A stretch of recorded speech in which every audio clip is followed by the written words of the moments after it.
लोग जानते हैं परंपरा की जो खेती होती थी, 100 बीघा किसी के पास जमीन है, वो 50 बीघा में खेती करता था, 50 बीघे का बीड़ा छोड़ देता था चराई के लिए।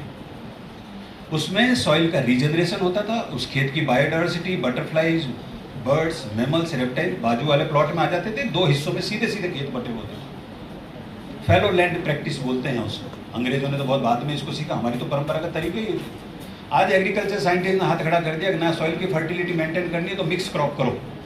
हम तो शुरू से ही टेढ़ा करते आए हैं, मूंग, मोट, बाजरा, तिल।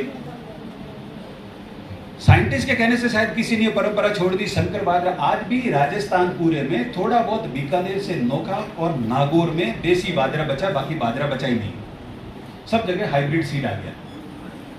तो हम देखें, और वो पेटेंट किया हुआ सीड है, आप और हम उसको कुछ कर नहीं सकते। हर साल उसकी थैली खरीदनी पड़ेगी। ट्रेडिशनल सीड दादी माँ कोठार में रखती थी, न तो उसमें कोई पेस्टिसाइड लगता था, न कोई हर्बिसाइड लगता था, न कोई कैंसर होता था। तो हमने वो तरीकों पे पेटेंट क्यों नहीं कराया?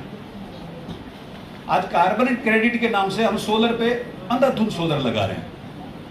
हमारे में से किसी साइंटिस्ट ने वहां जाके यूं क्यों नहीं बताया कि जो ऊंट गाड़ी चलती है वो 2 पिकअप का फ्यूल बचाती है। जो कार्बन 2 पिकअप गाड़ियां देती है उतना मेरा एक ऊंट गाड़ी बचाती है, और वो उस एरिया में चलती है जहां पिकअप चढ़ भी नहीं सकती। मेरा घोड़ा गाड़ी, मेरा बैलगाड़ी, हमने इन परंपराओं को क्यों नहीं क्रेडिट के तौर पे इंटरनेशनल फोरम पे प्रेजेंट किया? क्योंकि हम वेस्ट के चक्कर में आ गए। आज वेस्ट हमें बोल रहा है ना कार्बन एमिशन हो रहा है, तो हम सब बैटरी की गाड़ियों पे आ गए। तो बैटरी को यहाँ नहीं तो वहाँ कहीं तो ले जाके चार्ज करोगे, वो सोर्स कहाँ से आएगा? जीरो कार्बन एमिशन के साथ ऊँट हमारे पास इतना बड़ा सोर्स था एनर्जी का।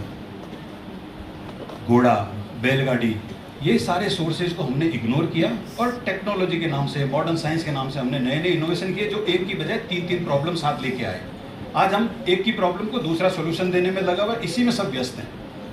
पर्यावरण इतना हमने अपना बिगाड़ लिया कि मेरा किया हुआ आप सुधारते रहो, आपका किया हुआ कोई और सुधारेगा। हम इस साइंस में चल रहे हैं जिससे हमें बचना पड़ेगा। तो कुछ स्लाइडों के थ्रू मैं ज़्यादा कुछ नया नहीं बताऊंगा, सारा कुछ आपके आसपास है, आपने देखा हुआ। खाली आप उसको रिवाइव करना और ये सोचना कि इन परंपराओं को इस एक्ट के तहत हम कैसे यूज करें, सबसे बड़ी बात।